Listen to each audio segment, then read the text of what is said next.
Part 7, self-building our pool after self-building our entire barndominium. If you missed parts 1 through 6, go back and watch them to recap because this is actually the second pool and you're going to be a little bit confused. Anyway, let's get back to part 7. Contrary to what we did the first time, we took extra measures on this pool installation, starting off with laying down a barrier below our liner this time. This thing was very heavy and its main purpose is to help protect your liner. We do have landscaping fabric below this, but it also prevents weeds from going through, any small little rocks that might have gotten through that could puncture it. It gives you a smoother base, and overall it's just supposed to extend the life of your liner. And it may have been a little hard to tell from the angle of the video, but we did essentially do the cove around the outside. You can buy foam cove, but we did what a lot of people said, which was to just ramp up the sand. That redistributes the weight better up the wall, but it also gives the liner a more seamless installation. And now to address one of the biggest concerns on these videos, our liner. For one, the last liner was way too big. It was 3 feet too big. It was very thin and an overlap liner. Now, I since learned what a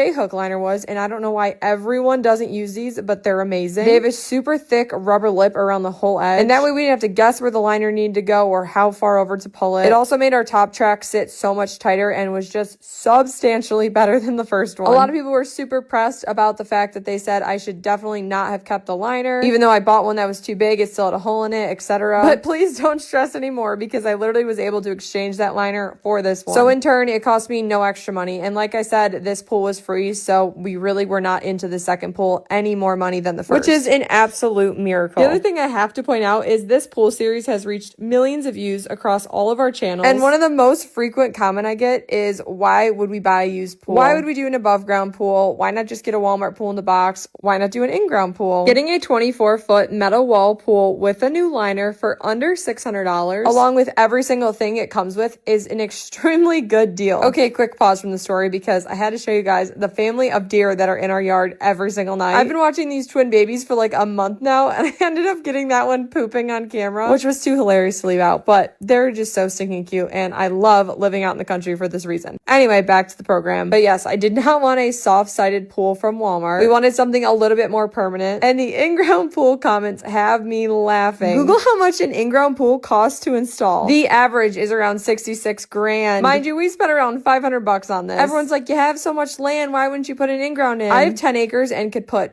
20 in-ground pools in, but I don't have the money for that. Anyway, moving on because we are starting to fill our above ground pool up. But come back for part 8 so we can finish up the top rails, get the wrinkles out, and fill it up.